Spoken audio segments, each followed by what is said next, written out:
What's up, everybody? Welcome to the CanesInSight Daily Podcast, powered by Anna Jar and Levine Accident Attorneys. Portal's cooking, man. That 2026 season, off season, is in full effect. Some great news yesterday, which we'll get into. Some great news potentially bubbling. Some bad news as well. All this is fluid. All this is changing. We're trying to keep you up to date, up to the minute. So we'll talk about all the comings and goings here. Also, we'll bring in your favorite, Steve K9 Kim, talk about portal movement, of course, the national championship game where Miami is going forward. First, some folks that I know where they're at, and that's right at the top. That's Anna Jar and Levine Accident Attorneys. If you or someone you care about has been injured in an accident, you could be entitled to significant compensation. Dial 1-800-747-FREE, 1-800-747-3733. Take back control of your life with Anna Jar and Levine. Pete, hop in here. D, good morning. Man, you were boogieing last night at about 12:45 a.m. Hit him with a little shimmy in honor of wide receiver Cooper Barkate, Big Barkate. Great morning to be a Hurricane. Bad morning to be a member of fake Duke legal Twitter. It's playing out exactly how we thought it would. Still some technicalities with the Mensa situation to go through here, but Mensa to Barkate's going to be a wonderful connection next year. So those who missed the midnight show, and you can check it right out, it's there on YouTube, instant reaction. Cooper Barkate, one of the top 10 receivers in the country last year for Duke, was second in the ACC to Malachi Tony pretty much in every category. Incredible film, just a really, really talented player, outside player. Jumps in the portal. Duke didn't process him until the very, very last minute, literally right before midnight. He stood in the paint, stayed with his intentions to enter the portal. Very close friends with Darian Mensah, both from California. Obviously, a huge connection on the field last year. Pete Nako's reporting, I'm hearing the same. Miami is the team to beat, would be a monster addition. Of course, bad news as well, Pete. We should talk more about this because we did the Barkate show. Gerard Pringle jumping in the portal to potentially explore SEC options, looking around, and again, portal gives, the portal takes. And before, Pete, you jump into it, I want to bring in to discuss all this the Korean Kosel, the man himself, celebrity, because every time someone meets this guy, they text me, he's telling me they met him. So, a big deal there in the Canes world. Steve K9 Kim. Steve, how we doing? Gentlemen, good morning. Great morning. How you feeling after this game? You were down here before getting to the portal and Gerard Pringle. Just your kind of thoughts leaving the game and where you're at with the national championship. Well, certainly disappointed with the result, but really a great sense of gratitude. The journey that we were on, and as someone that was lucky enough to be at all four games, from Kyle Field to the Cotton Bowl to the Fiesta Bowl, and then at Hard Rock for the national championship game. Look, the win was what was the goal. We fell one step short, and I tweeted this, and I put this on CanesInSight. Mario Cristobal is not here to win silver medals. I don't think he wants a participation trophy. I don't think he's wired to take pats on the back in a year where you play for the national title and you don't win it. However, with that said, looking at this in a different perspective, if you go back to Larry Coker's last game, and I believe that was on the blue turf against Reno, right? That was the end of the 2006 season. NPC if I'm not Computers mistaken, Bowl. I believe Miami won more postseason games in this past month than they did in about 20 years. Think about it. So I just look at the steps that this program took. And we always talk about how Mario Cristobal rebuilds this program to what Pete always says. You got to start getting home on these top 10 players, not just come in second place, not just be a school that everyone likes, but says, hey, these kids, you got to show me more. Going into the playoffs, number one, that was a big step to qualify or to be chosen. The A&M game was big in a sense that if they would have lost, it would almost have been as bad as not making the playoffs, because then the murmurs would have been, well, they didn't deserve it anyway. But as you got further and further and further, it became more evidence of proof of concept. And as Miami became more of a central focus of the national media coverage of college football, Mario Cristobal can sell that. And the program started to become Now, I don't want to say elite because it's 1 year. Now, this has to be the new floor, basically, making the playoffs and winning at least a game or two. But there's no doubt in year 4, Mario Cristobal has significantly raised the floor of this Miami football program. No doubt. And Steve, you mentioned silver medal. I look at it in terms of wins. You talked about the bowl wins. You beat all of your rivals, and I mean all of them. What are the odds you beat Florida decisively, Florida State decisively, Ohio State decisively, Notre Dame twice when you consider the fact that we beat them in the playoff brand battle there at the end, the political battle of course, on the field. So you beat all 4 of your rivals.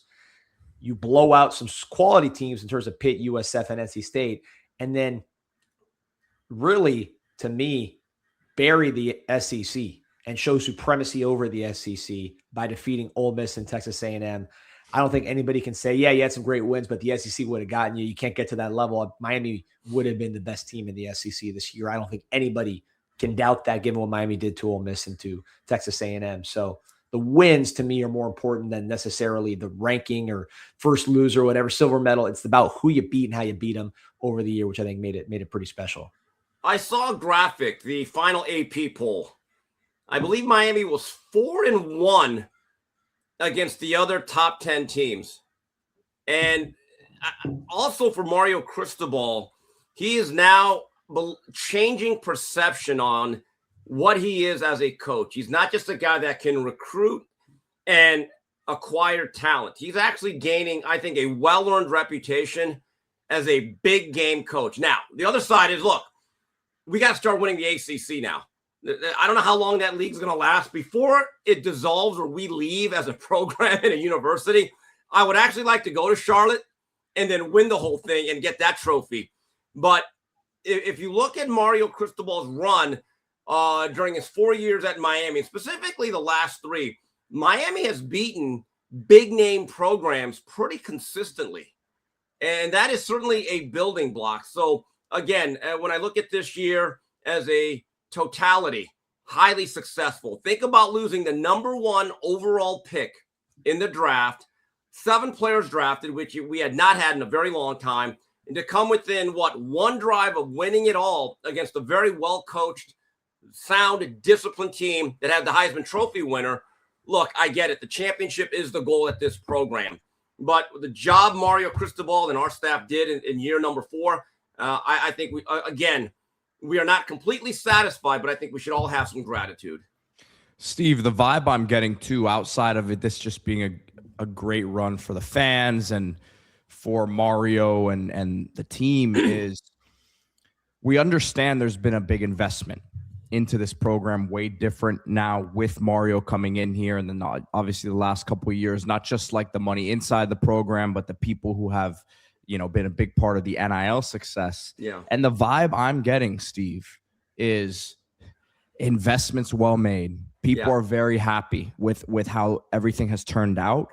And I think in today's day and age, you need some instant gratification in these situations. You need to show the people like Joe Echeverria, who is a very important person in this whole process, is, I think going to be vital in this Mensa thing here. Just, kind of standing firm. And I'm not, obviously he's not the attorney and he's not battling it, but just like standing behind Miami and what's to come.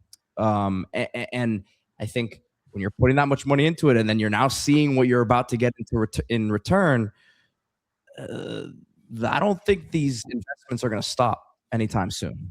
Petey, with Joe Echeverria, who actually I met at the bar post Cotton Bowl, had a short chat with them. Very nice gentleman. Miami is no longer playing football. He's the anti-Thaddeus Foot, and it's brilliant, and it's great. It's the best thing to happen. Now, there's a guy that understands the value of a very good athletic program, specifically the football team, and what it can mean for the overall brand of the university and the institution. And you're right, Pete. Everyone, and we know who the players are, from Joey to Rudy Fernandez, yeah. The Moss brothers, and everyone else that's really involved. Look, there's always this question of what are we getting out of the NIL? Well, a lot of these guys just want to watch a good product and they want to win and they want to see their alma mater whether they graduated or not, they want to see Miami win. So a lot of these guys, they don't actually need to see a true return on their investment in terms of a dollar value. Here's what they want to see. They want to have great memories. They want to have great times. They want to win. They want to have fun. And as someone that was there, every step of the way, I saw the momentum building. We traveled well. Everyone was having a great time. Every step of the way, more and more players showed up, ex-players from 30, 40, even 50 years ago, recent players. And here's what I found interesting. On my YouTube algorithm, because I watch a lot of Miami Hurricane content, I saw that as the playoff momentum built, the local ABC, CBS, NBC, and Fox affiliates would have special news reports about hurricane mania spreading throughout South Florida. People celebrating the wins out in the streets, banging on the pots and pans. Sports bars are booked, people celebrating. And I think that is great because, quite frankly, I did not feel that even 2-3 years ago. Now, I will say this to those people. Guys, there's nothing keeping you from going to a Virginia game at noon next October. The mania doesn't just have to be in the playoffs. I'll just leave it at that. And I think you'll see that improve. Obviously, look, even when we were on the greatest home winning streak in football history, you still did have some of those games that were not as well attended as they should have been. But I think you will see improvement there as well. Everything will lift up. But Steve, let's get to the news of the day here. We talked about Cooper Barkay. We'll talk about him in a second because we did a show yesterday. I want to get your thoughts on that. California flavor to the University of Miami. But the bad news first, Gerard Pringle jumps in the portal. To me, this is the first portal entry that we've talked about here, and we talked about a bunch of them. We'll talk about a couple more that we haven't hit yet, Malik Bryant, Maury Wallace in a bit. But in terms of Gerard Pringle, this to me is the first one that really, I think Miami is going to really fight to keep this player, and that will be an ongoing deal. You saw it with FSU. Basically, all their good players jumped in the portal before negotiating a return. Florida, pretty similar. You've seen it across the country. I think Miami would like that result. They're going to fight to keep Pringle, but not happy he didn't play more in the playoffs. Explosive guy. We need it. We know we need to get more explosive. Your thoughts on Pringle entering the portal? Well, first things first, you guys are the insiders. What does this say or do about the status of Jordan Lyle, you think? It's a great question. I would have been, Pete, I'll let you give your thoughts.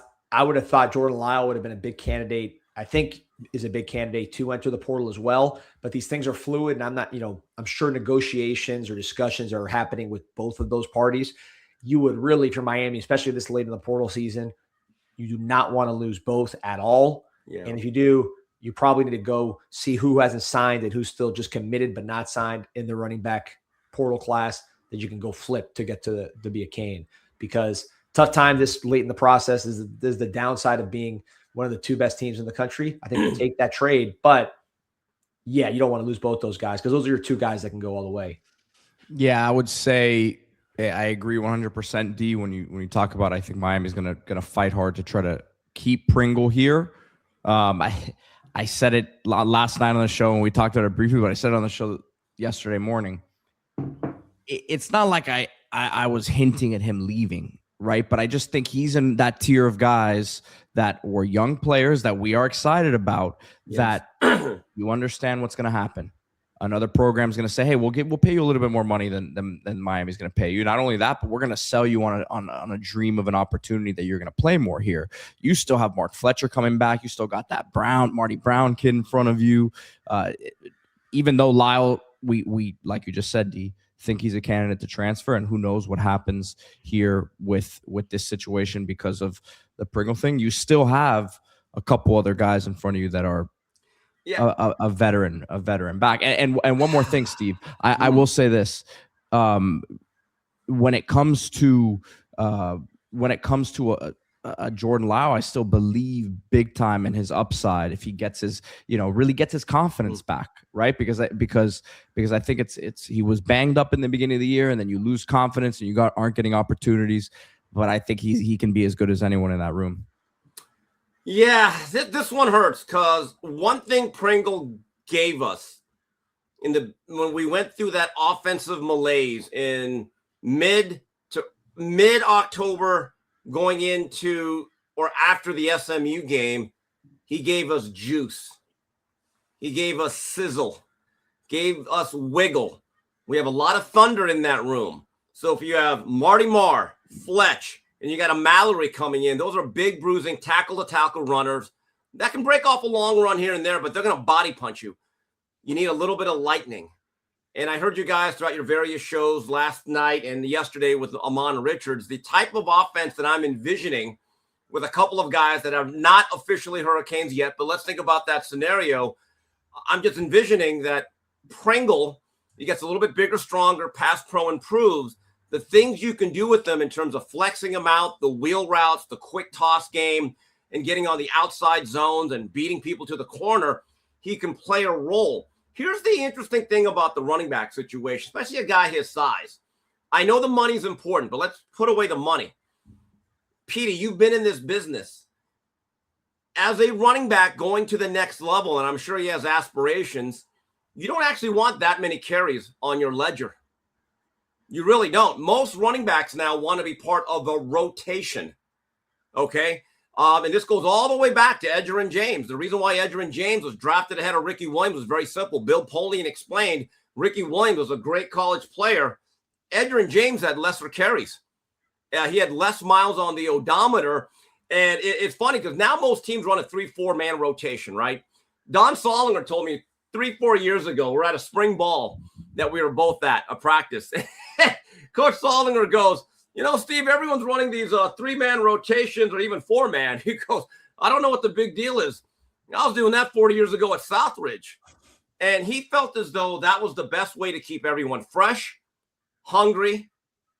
Also, he believed that the rotation, it gave everybody an opportunity to showcase their skills. And I wonder, and again, I'm just speculating or I'm just bringing this up, how much of this decision do you think, guys, had to do with the fact that he had a decreased role as the playoffs continued? I think it's 100%. So I was able to be around his parents during camp. Very nice people from that Tampa area. And I'm sure they were frustrated with this whole situation because he played more and then he played less. So some of that is like when you start to feel it and then it gets taken away, you feel it a little differently. Now, I love Pringle. I think he's got a huge future, hopefully huge future in Miami. I know people want to keep him. The coaches want to keep him. Why wouldn't you? What I would say is you saw those playoffs. That was a grown man playoff. Yeah. He had reps where he was in pass protection, and it looked like a tremendous liability. Not because of anything he did wrong. He's a freshman who is a smaller freshman. That is just what it is. Not something that's like a red flag for him. It's just his age. Bo Jackson had to play for Ohio State, and he got demolished by Wesley Bisnay, just like Pringle was getting demolished on key pass blocking downs. So I just think when you watch the playoffs, and Miami was trying to win a national championship, that was a playoff for mature players, physically mature, not like, older guys and physical guys, like obviously Mark Fletcher, who had said all year, that's the kind of guy you want in the postseason. We've been watching postseason football in college since it existed. That's always been those type of guys that do well in the postseason, not the smaller guys. And then Marty Brown, obviously he did his part to contribute to wins. We ran better than we had at any point in the season in the playoffs against better competition. That's just the facts. So I think Pringle is a very, very, very talented player. We need to keep him. Yeah. We need to fight to keep him. This guy is going to be really, really good. But at the same time, to say that he should have been playing in the playoffs, I don't think that's a logical position that you can base on anything other than projection, because what you saw in the limited snaps and what you saw without him suggests that we had the right running back rotation for that playoff. Yeah, Danny, you got to go with game flow. And look, one of my favorite players, Marty Marr, for a full month and a half, disappeared after a very good beginning to the year. That's life in the team sport. And let's look at the playoff run. We played 4 games. They all went 2 regulations. That's 240 minutes of game time. I would estimate, and again, I didn't do the math exactly, for about 200 of those minutes, they seem to be one possession games that were very close. So a blitz pickup that is missed, strip, fat, sack, fumble, guy picks it up at the 2-yard line. Those things can flip a game. Now in blowouts, you can be a little bit more liberal in terms of your rotation. But the things that he can do, go back to the North Carolina State game. There was a particular play where we dumped it off to him, not into the flat, but more towards the hash. He made about 2-3 guys miss. I'm just disappeared and crossed defenders up like Allen Iverson. And I said, wow, that is a rare skill. The ability to just make people swipe at air and get another 7-8 yards on top of the 8-9 you got. So you need that. You need some variety in your running back room. And maybe Jordan Lyle's going to be that guy. But that is life in college football. The portal giveth, the portal taketh. And look, there, as we've said, there's a chance that he comes back here. So I think people always need to be careful here in these situations. They don't say, the name calling and stuff like that. I don't know that it's necessary. This is the business of college football. You don't like for it to get to this point, if he does end up coming back, but, he's a guy that they want to keep. I would imagine. Let's see. You know how it is, D. They may give it a go here the next couple of days, and if they really feel like it's not going to happen, then they let it walk at that point. But tough. I think we'll see. We'll see. I'm crossing my fingers here. I think they understand the importance to what he could bring for the offense next season. But at the same time, he has to understand he has some development to go as well. Yeah, this is the portal, man. And at the same time, you have Jordan Lyle, who is also definitely a candidate to jump in the portal. If you lose both, that would be the issue. I would worry at that point. Then, that's what. Now, I wonder if Lyle jumps in the portal. Does that bring Pringle back here? Even more so. I don't know. Maybe it's like they're calling each other's bluff. I have no idea. But this is, Steve, you laugh, but I'm really trying. I have to think that sort of stuff is happening a lot now. Yeah, look, everyone wants to be 3 and done. They do. That's just the way it is. That's why kids reclassify. That's why freshmen now report in January. I remember when Eric Zier, who was the #1 quarterback in the country way back in the early 90s, when he did that for Georgia, everyone was like, can you do this? Now it's the norm. I believe most programs actually want their kids in for the spring semester, right? So I look at this as, 3 years ago, I would have been angry. I would have been bitching and moaning. Now you're kind of used to it because the reality is this is portal. This is the portal. Everyone's on a 1-year contract. And I don't want to get overly cynical, but I do realize now that like 15, 20 years ago, when a player would sign a national letter of intent, you almost felt like as a fan, hey, we're going to begin this journey together. We're going to see you grow. We're going to see you develop. We're going to see you become a young man and hopefully a good player. And then you become a part of the family forever. Now it's like, hopefully you're here next year. That's just the way it is. Let me tell you a story, guys. So I'm at the tailgate at Hard Rock, and it was great to see players that weren't necessarily stars, but I saw their whole career. Derek Ham, who had a very good year in 1998 as a senior. Damon Neely, who was a defensive tackle out of Abington, Pennsylvania, ended up becoming a pretty good offensive guard in 98. And I know that we went through some issues in that era with scholarships, but they stuck it through. And in their last year, they became players, really good ones, by the way, for us.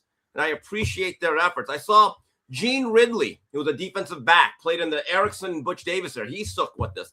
But I realized those stories are going to become more rare as time goes on. We just have to adapt and adjust because the reality is, and you guys are talking about the makeup of rosters nowadays, you have to be elite in high school recruiting and at the same time work the portal at a high level, or you can become or will become Clemson.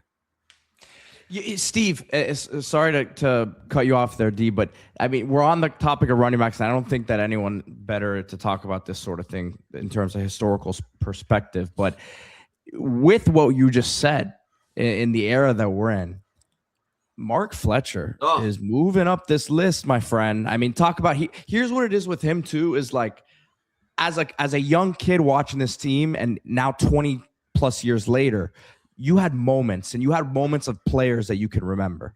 right? You can remember Sean Taylor against FSU. Mark Fletcher is stacking up some moments, not just this season.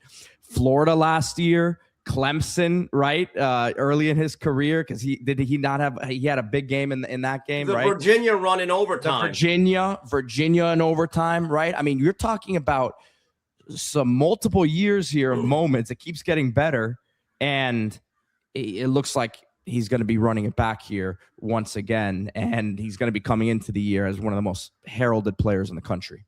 He's top 10 all time. And again, it's going to be very difficult for any running back to break into the Edgerrin, Otis Anderson, Chuck Foreman, Willis McGahee, Frank Gore, like Clinton Hall of Fame tier. I mean, that's an almost, but Frank, the thing about Fletch is the consistency.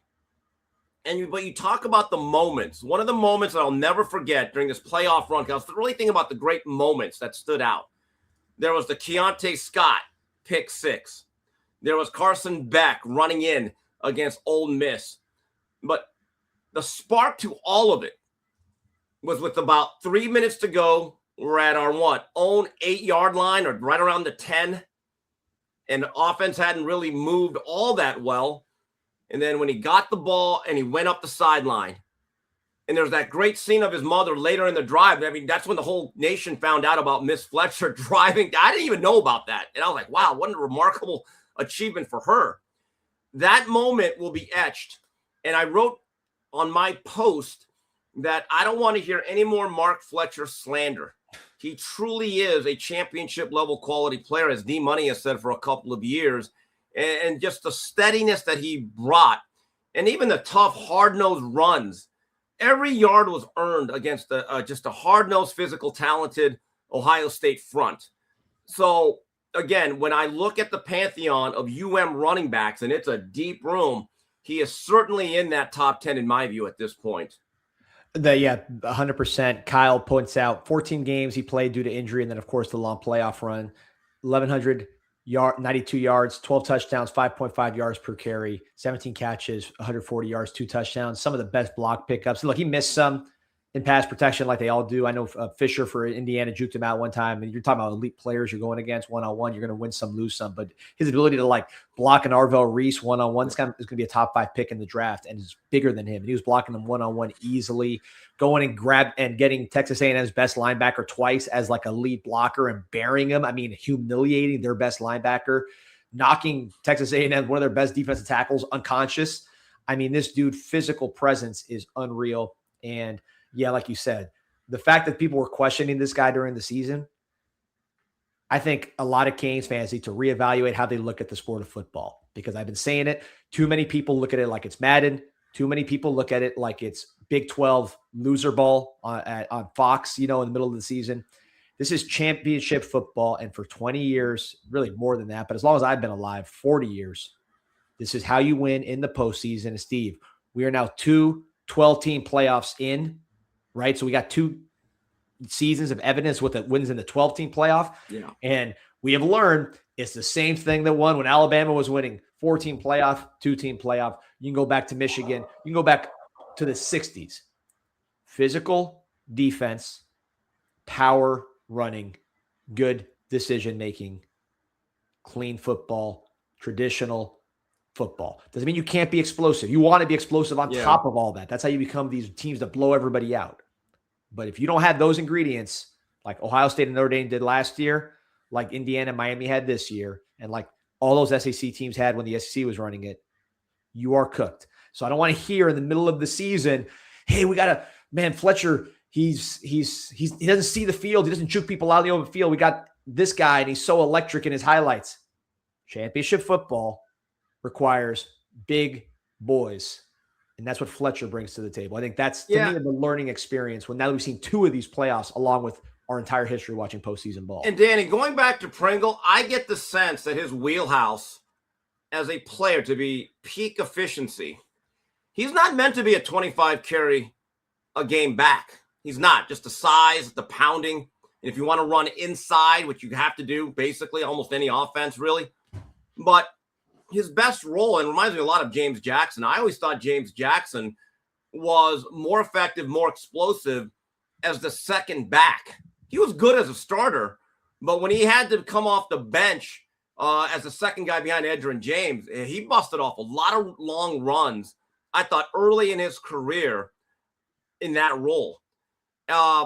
Became a tougher runner as a starter. That's one thing Solinger used to always tell him, James, I don't want you trying to hit the home runs. You got to get me my first 4 yards, and we'll work off of that. Pringle, because of his size, is going to be limited in certain things, but he can be highly effective, I believe, as a rotational guy that plays a bigger role. But again, I want to state this. They may not like it. I don't believe it's in his best interest to be a 20 to 25 carry guy game by game at this level, moving on to the National Football League. Yeah, it's going to be, look, we'll see how this all plays out. I think Miami would love, as would I, to have Pringle back, because I think he's going to be really, really good. If he goes somewhere, he's going to go somewhere good. Like, he'll go to a big program and he'll have success. So hopefully it's at Miami. Maybe I lied, man. The fun might stop once he pops. The fun stopped, man. He popped and the fun might stop. Oh, we're hoping the fun does not stop once that Pringle pops. But I want to switch gears real quick, but first talk about the University of Miami Sports Medicine Institute, keeping our team healthy all year. I mean, really a tremendous year in terms of the health of the team, guys coming back from injury earlier than anticipated. And if you're an athlete, active person, you know how hard it is to sit on the injured list like Keontae Scott was sitting on the injured list. Maybe even try to hack your own rehab and come back early, which again, we saw Keontae Scott. He came back full speed. If you want to be like that and you don't want to compromise your movement or performance, call the University of Miami Sports Medicine Institute, uhealthsports.com, whether it's elite athletic performance or just everyday movement. The experts at the University of Miami Sports Medicine Institute will get you back to playing your best. Make an appointment today with the University of Miami Sports Medicine Institute, uhealthsports.com. So there's a comment here from Bagging Up I wanted to get to. Our boy, you knew he was going to be all over this. So here's what he said. And I agree with him, by the way, when he's saying this. He's saying even Nick Saban had multiple elite wide receiver core in the same year. Later on, because initially he only had the one, Amari Cooper, then he eventually got the multiple. We can't find one. So here's what I'll say very simply. First of all, I agree that when you look at the teams that win championships lately, they do have all the physical components, the traditional components that we've talked about, but they also have multiple legit high-level elite type playmakers. Indiana really has 3 NFL receivers, Becker being a high-end guy who made plays against us. LSU, we know what happened there. Late period Alabama when they had the Waddles and Devontae Smiths of the world, we knew what that looked like. Georgia with Bowers and Lad McConkey. You know, those teams all had multiple guys. Ohio State had, of course, multiple first-round guys. Right. Here's what I'll say to this one, Steve, and this is a transition. We know Malachi Tony's elite. He's at least the second best receiver in the country, if not the first. He's battling Jeremiah Smith in every category and the eye test. This Cooper Barkate, Steve, from Newport Beach, Mater Dei High School, your neck of the wood, relative neck of the woods, top 10 receiver in the country. Looks like he's going to head to Miami. Could we be looking at 2 elite wide receivers for Miami with Tony and Barkate? College receivers.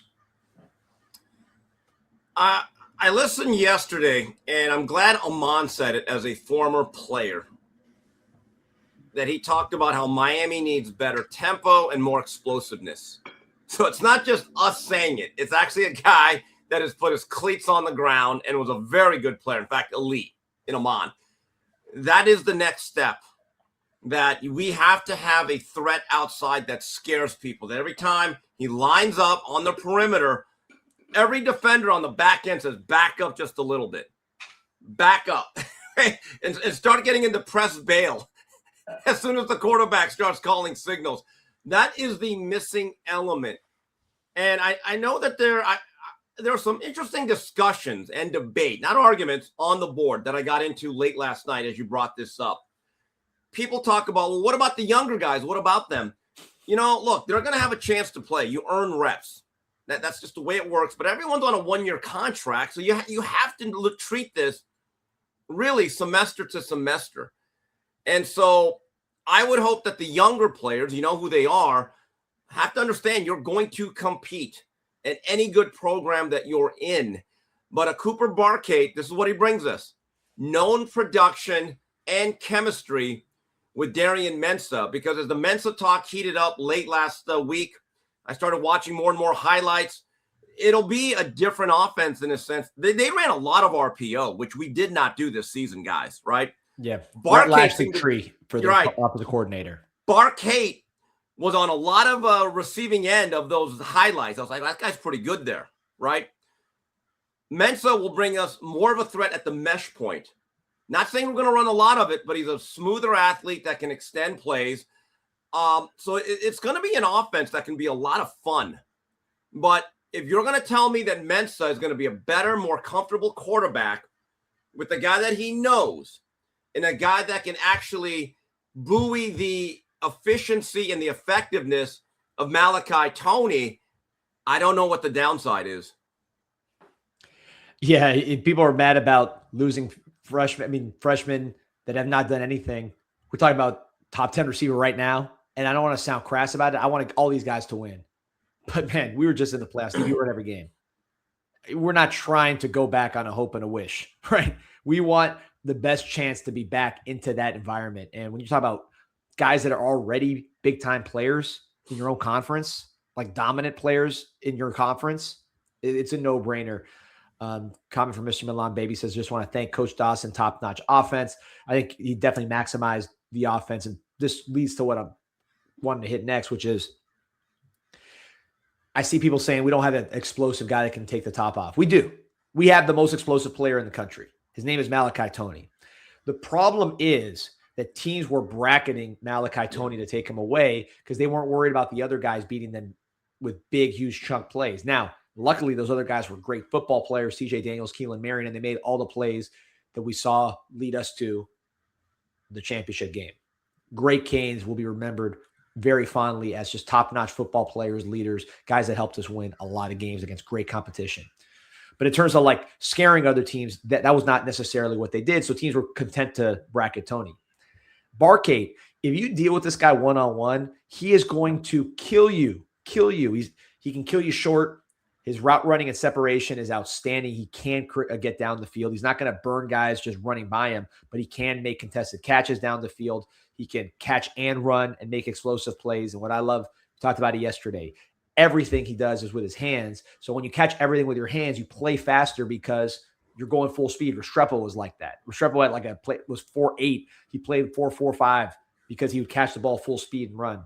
So it's not just, hey, we need to get a guy that runs 4.3 to pair with Malachi Toney. We need a guy that scares defenses because he's going to get open and beat one man-to-man coverage and also kill zone coverage and allow you to have to pay attention to him and let Malachi be more of a, not just the sole focal point that you can take away. Because if you have Malachi unleashed, you can see games like FSU where he's just running by him and making big explosive plays. Well, Danny, the player that I'm interested in, and I want him to understand one thing. These things move very quickly. Your career flashes right before your eyes.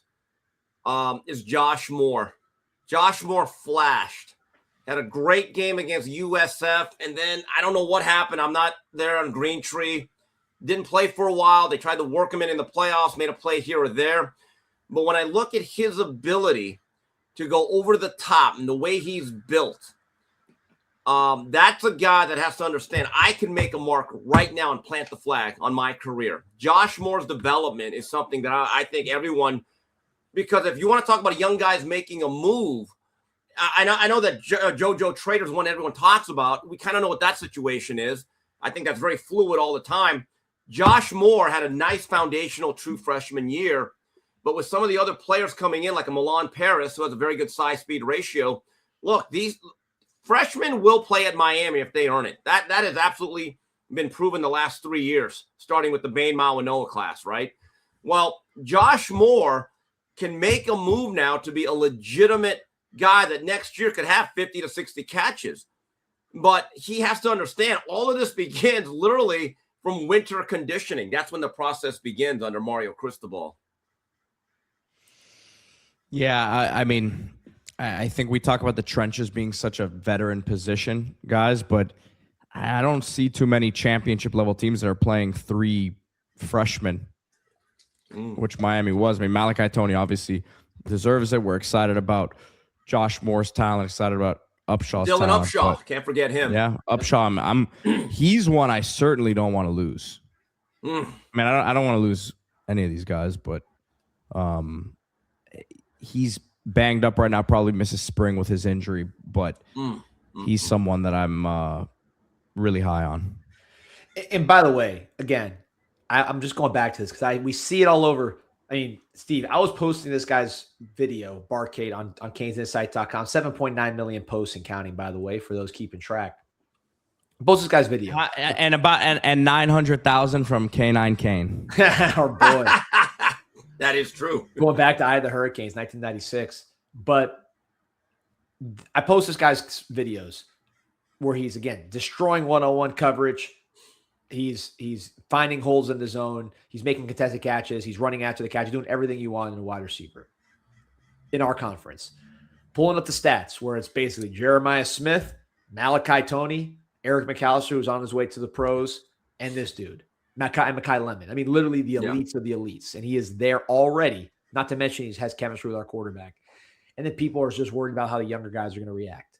Guys, Steve, you were there, man. And I don't want to repeat this point, but I have to emphasize it because when you're there, it hits different. You were there. Pete, you were there. That was so big time that the idea of chancing a return to that, be like, maybe we'll develop, maybe we won't, and we'll get there eventually. Like I am, and I know Miami is desperate. Like if I'm underwater trying to breathe to get back to that level again. And I love all our young players. I want them to succeed, but I am getting every elite player that I can afford into my program. And if they don't want to meet that standard of preparation, route running, I'm sure this guy practices like a maniac. He's a Harvard grad who's now one of the best receivers in the ACC. You can see his craft when he plays. If they don't want to meet that level of competition, they can go on their way, or they can meet that level and become explosive, talented players like Malachi. And one guy that we're forgetting that's coming in because he was injured this year in high school, Vance Spafford brings a level of speed that you can get very creative with, right? So here's the issue with the roster retention. That never used to be a thing. I never heard that term till about 3 years ago because it used to be who's coming back. Well, everybody, right? So if this was 1998 with Butch Davis, when we finished the year in the Micron PC Bowl, right? We basically knew Edgerrin James was going pro. It was his third year. He deserved it. Bang. But he knew everyone else was coming back. There was no portal.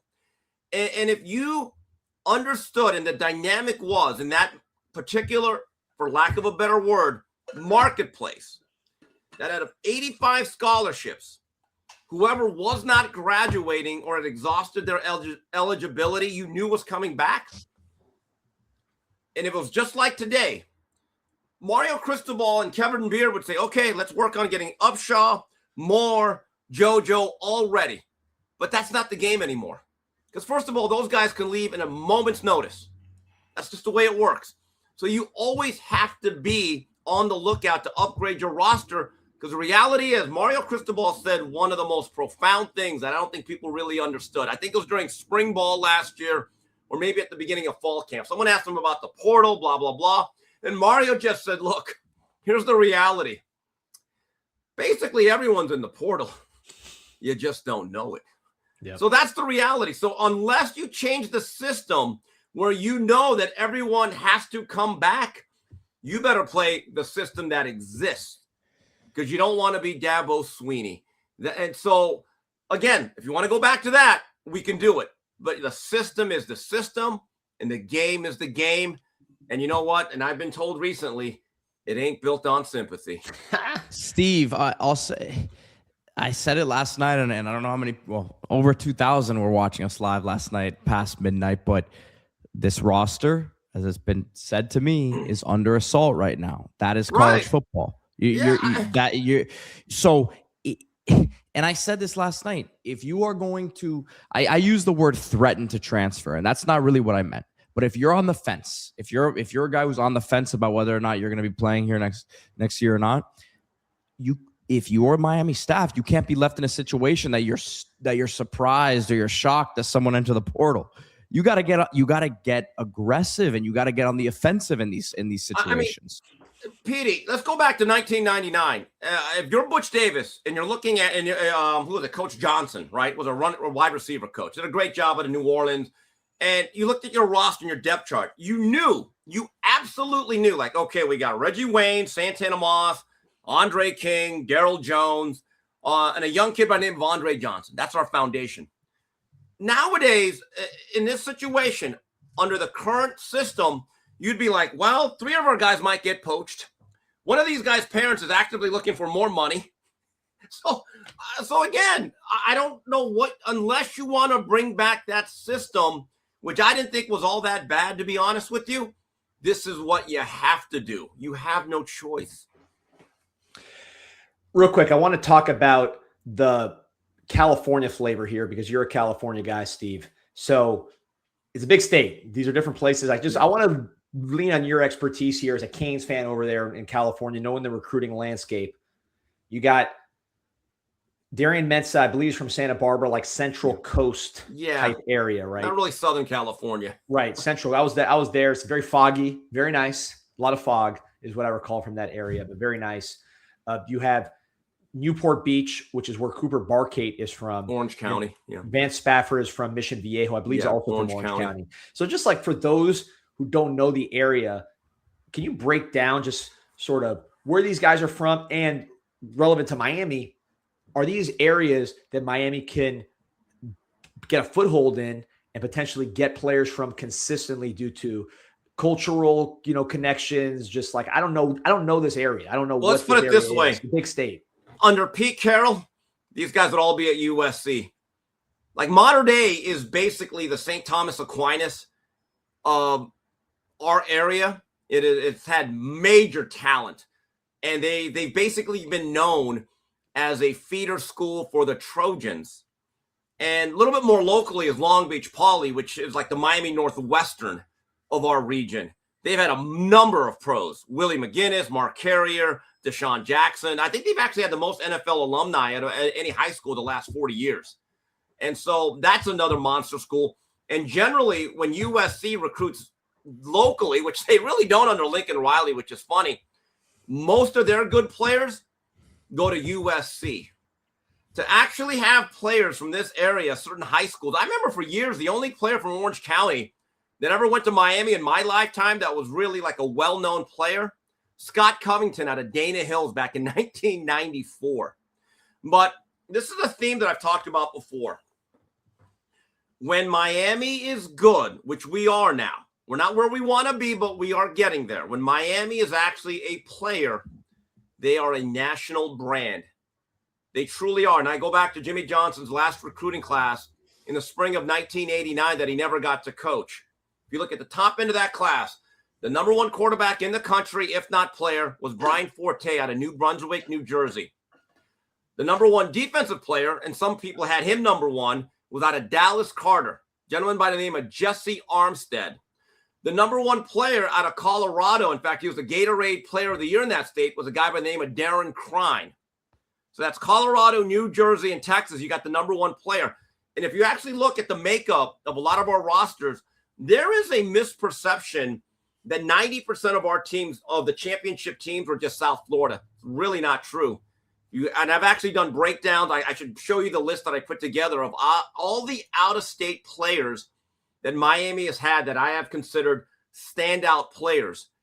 And when Miami is good, not only are they national, but with Mario Cristobal's experience at Oregon, they are real. I think we're going to go more national than ever. I think some of the stuff that goes on with the 7-on-7, the player agents in South Florida, I think it's a bit of a turnoff, to be honest. I hope I'm not offending anybody, but it is what it is. As we go further and further into this process with Mario Cristobal, I believe that there will be a national netcast in terms of recruiting. And there's a balance to this too, because like, first of all, South Florida is not always the same. Like last year, South Florida was down. We only signed Campbell from Northwestern and Javian Mallory. I believe we only signed 2 South Florida guys, right, Pete, last year. So it's And I don't think there were that many guys that we needed to sign. It was just a down year. Now, at the same time, Derek Cooper, but he could have helped, certainly, especially with Cooper certainly right now looks like he could have helped with the way that this is for sure. But if you look at like the team that we put on the field that was beating everybody, you had a lot of national guys. Then you also had a deep core of South Florida guys, whether Malachi Toney, Mark Fletcher, Ruben Bain, Frederic, Besant, Ahmad Moten, right? There were a lot of South Florida guys that were critical to this deal as well. So it was a mix. It was a balance. You can get too far on one side, or you can get too far on the other side where you get to Coker era where you're getting all these guys from all over the place and they can't really play. And then other teams are using your South Florida guys. So I think there is a balance to it. And part of it, Steve, is, it's not just recruiting South Florida from the high school. You're also getting guys from the portal too. So like an Omar Thornton from Boston College, you've seen him at Boston College in the ACC, knocking people out, doing the go to sleep while the guy's twitching on the ground. We could believe in this guy and bring him back home. Right. So it's not just getting the guys in high school to the expense of going and getting a Vance Spafford in California. If you want these South Florida guys, sometimes you can get them on the next round when they've already shown they can play. So Danny, think about Miami's last 4 games, right? So it's A&M, Ohio State, Mississippi, and then this Monday. Those were games that Miami was a standalone, right? On from week 0 to week 14, there's 58 other games going on across the country. Miami's last 4 games, they literally were about the only college football game on for that 3.5-hour window. That is an incredibly easy thing to sell as a recruit. No doubt. This is a big time run. I mean, it's just everything maybe it's my algorithm, but it certainly seemed like Miami was just all over the place. I know it wasn't my algorithm. The same thing was on TV when we turned on the TV. It was always some Miami thing going on, whether it was Michael Irvin on Saturday Night Live or, I mean, again, we talked about it yesterday. People were laughing about it in the chat. Bella Danger, she's all over the social media, the bar stools of the world by showing her. Obviously all the Hall of Famers on the sideline. It just feels like Miami as a national brand. And you tell me, Steve, because you do the show with Coach JB, with Jason Whitlock. You're a national guy. You're a Miami guy, but you're a national guy, and you live outside of Miami. What do you see as the perception of Miami after this run? And just kind of like the brand value. I tell you what's interesting. During the first 3 weeks where Miami advanced, basically when I go to a game, all I bring are things that are orange and green, maybe white or black with the U or an ibis. Seriously, I keep it pretty simple. I always tell people, don't make dinner plans with me at a fancy place because I won't be dressed for it. Basically, all my Adidas gear, maybe some of my old school Nike gear, a little bit of pro player, once in a while starter. So I'm basically just UM gear the whole time. I keep it really simple. And when you go through the airports, you're just walking to your terminal, you're going through security. I had so many TSA or security people, just regular fans, just people coming up going, hey, Miami, way to go. It was really interesting how many people seemed to want Miami to advance. Really, it was interesting. I don't know how many schools get that. I'm talking about schools that have been much better than Miami the last 20 years. I don't know how many neutral fans ever say roll tide. But I know a lot of fans have an appreciation for what Miami was, whether they hated or loved them. So I think this run has been unbelievable. It's been priceless because I go back to what I said. No matter how good of a salesman and no matter how dogged Coach Cristobal and the rest of this staff is, if you're going just 7-5 or not making the playoffs, there is still a skepticism that exists with a lot of young people who have never seen Miami actually win. But this last month, I think has been absolutely priceless in terms of boosting the Miami brand. Steve, I know we probably have a few more minutes here before we have to let you go. In terms of, what the roster is going to look like next year, we're talking about a lot of these changes. I mean, anything sticking out to you as like something that you really you'd like to see added here or changed? Yeah, a couple things. We're going to have the offense go back closer to what it was in terms of production, closer to upper 30s per game instead of lower, because I'm going to say this. It's going to be very difficult to replace Ruben Bain and Messidor. That might be the greatest defensive end duo we've ever had. And I know we have high hopes for Hayden Lowe, Lightfoot, and hopefully a couple other players emerge. Damon Wilson. And Damon, I think okay. That's good. That'll help a lot of the production, I think. Oh, so you're breaking news here. Okay, good. Well, I think we've said that Miami is a favorite there. But yes, I think that would ease the pass rushing concerns. The run game. Losing a Jacoby Thomas. Yes. That guy was a physical presence. He was an absolute enforcer crowbar back there. Yeah. Right. So the natural inclination is, and I know Coach Heatherman will not agree and he will not stand for it, our defense might take a step back. So with that said, let's be better offensively. I think we got to fix that tight end situation one way or the other. We really need Luka Gilbert to make that second-year leap and to find a better defined, effective role for Elijah Lofton. Got to be more, like we talked about, explosive on the outside. But I look at this team, there is no going back. I guarantee you, Mario Cristobal, he's not telling his staff, hey, guys, we're close to winning a national title. Now it's good. It's okay now, guys. We can go back to just winning 9. I guarantee you that is not the mindset. And it's interesting, this grind, as I looking at Twitter and I see coaches in various living rooms across Florida visiting players. This is a hardworking staff. And, let me just say this. I have never wanted a coach at Miami to win a national title as bad as Mario. I was like, God, he deserves it. And the next day, he's out on the road. That's our guy. He wanted to be out on the road Tuesday. I think he realized he probably had to push it a day. Give the staff at least one day. I'll tell you what, Steve.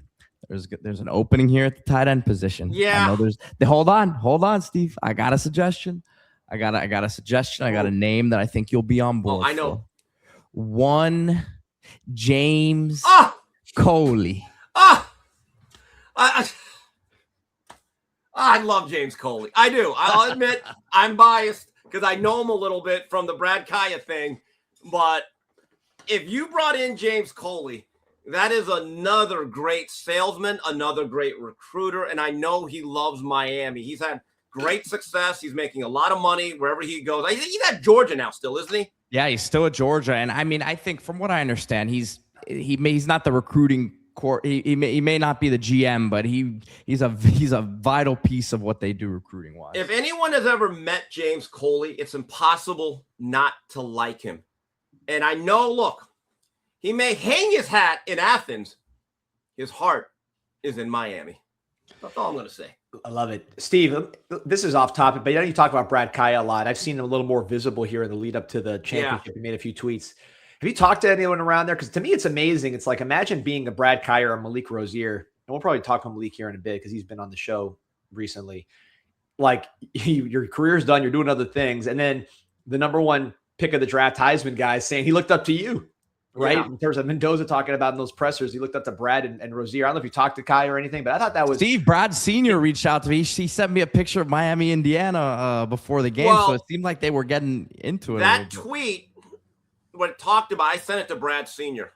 And that really made them feel good. Because, look, they had a tough time at Miami physically. I will never forget. It was the Rose Bowl between Saquon Barkley and Sam Darnold. Penn State USC, a great shootout. And that was 2016. They had just played the bowl game. We beat West Virginia, which, by the way, I think was our last postseason victory till this year, right? Yes. So, third quarter of that game, I'm just watching, and I get a tweet from Brad Sr. saying, Steve, I just want you to know Brad has made the decision to enter himself into the NFL draft. And I was stunned. And he goes, Steve, I appreciate everything. I hope we can remain friends. And I was like, what? What are we doing here? And I just said, look, Brad, it's not my decision. I'm glad you came to Miami. I want to apologize because your son's experience should have been better here. We let you down. But he's always been very loyal to Miami. I actually saw Brad last month at a film festival. His dad entered a film.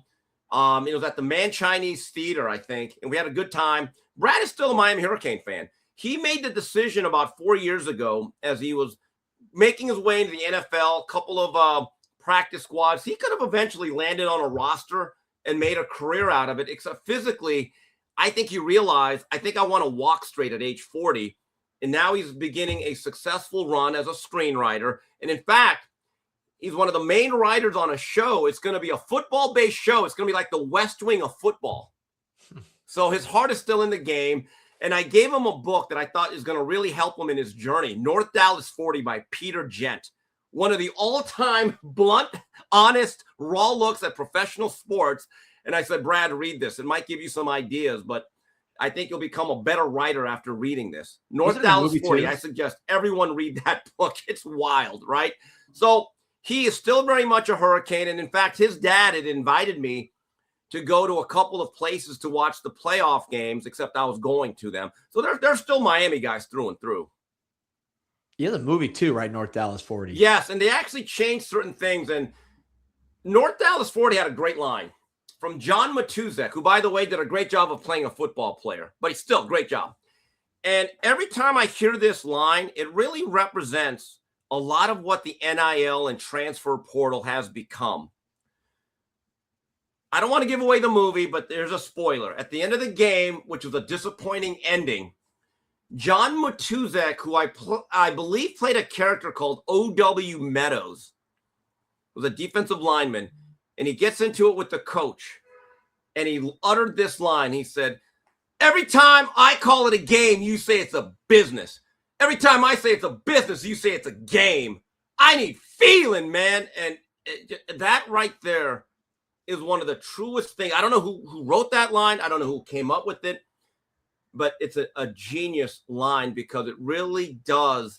It symbolizes what is going on today in college athletics. Love it, baby. Steve, where can they find you? Well, they can find me on Twitter, Steve Orale Kim, or actually Steve Kim 323. That is my Twitter. Steve Orale Kim and Ode East LA. That is my Instagram. And I'm on with Mario Lopez. We filmed a fresh show where we talked about the Miami playoff run on the 3 knockdown rule.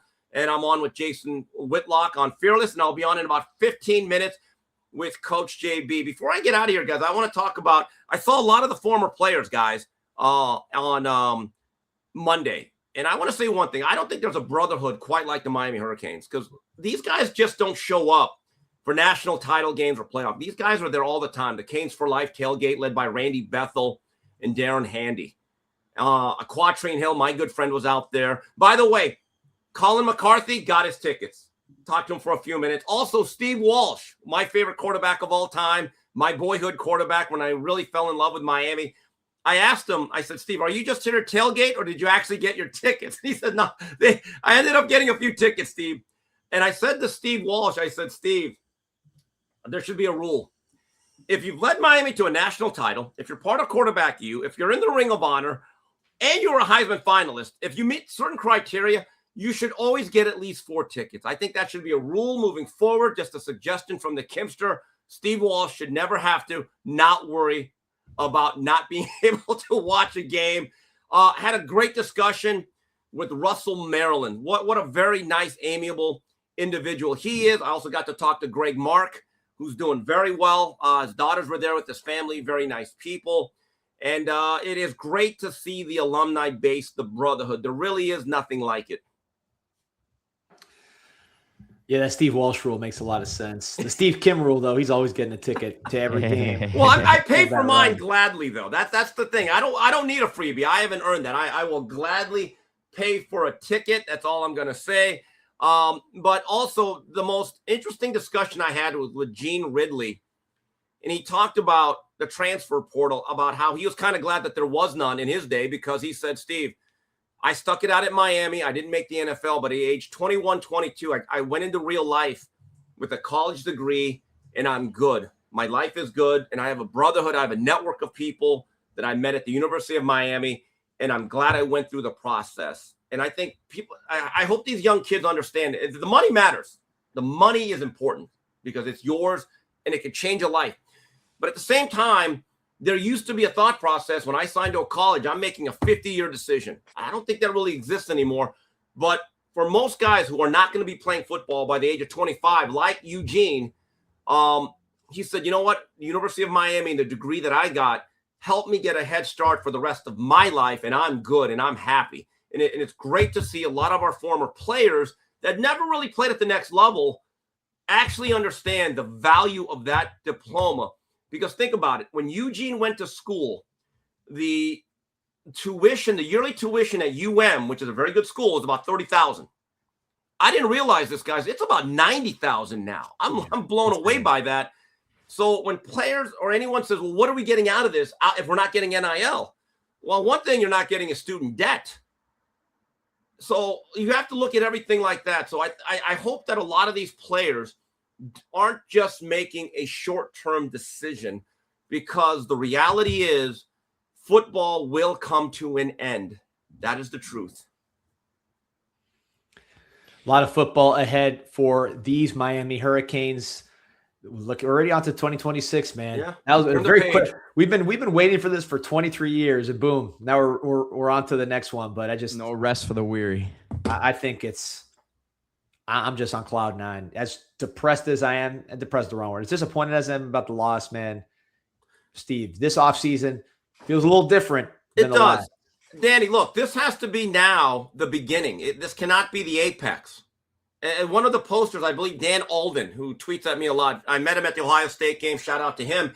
Look, this has to be 1985, where they lost to Tennessee, but it set the stage for a great decade, right? It bridged the gap from Howard to Jimmy and then all the way to Dennis Erickson. If this is our version of 1985, I'll accept it. And we'll accept it, and we'll accept you back anytime, any week. The most demanded, Steve Kim. We appreciate you. Guys, thanks a lot. Thank you, Steve.